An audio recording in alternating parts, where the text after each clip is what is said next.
কাতারের club Al দোহাইল ছেড়ে Philippe Coutinho আবারও পাড়ি জমাচ্ছে তার চিরচেনা ক্লাব লিভারপুলে। ইতিমধ্যে সংবাদটি নিশ্চিত করেছেন goal.com। লিভারপুলে থাকাকালীন ফিলিপে কুতিনহো সেরা ছন্দে ছিলেন, কিন্তু সেই সেরা ছন্দটি ধরে রাখতে পারেনি ফিলিপে কুতিনহো। তার ক্যারিয়ারে নেমে আসে এক কালো অধ্যায়। সেজন্য দায়ী কে ছিলেন? ফিলিপে কুতিনহো নিজেই। তার কিছু ভুল সিদ্ধান্তের জন্য তার ক্যারিয়ার নষ্ট হতে থাকে। তার জীবনে সবথেকে বড় ভুল ছিল লিভারপুল ছেড়ে দিয়ে বার্সেলোনায় পাড়ি জমানো।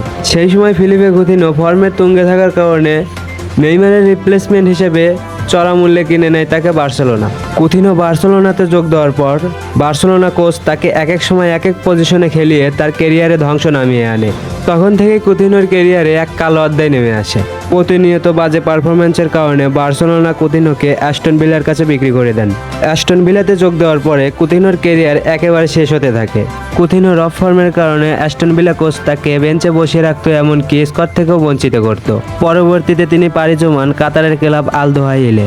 আল দোহাইলে পাড়ি জমানোর পরেই ভাগ্য পরিবর্তন হতে থাকে ফিলিপে কুতিনহোর। তার প্রতিনিয়ত ভালো পারফরম্যান্সের জন্য তাকে দলে ফেরাতে আবারও আগ্রহ প্রকাশ করেছেন লিভারপুল।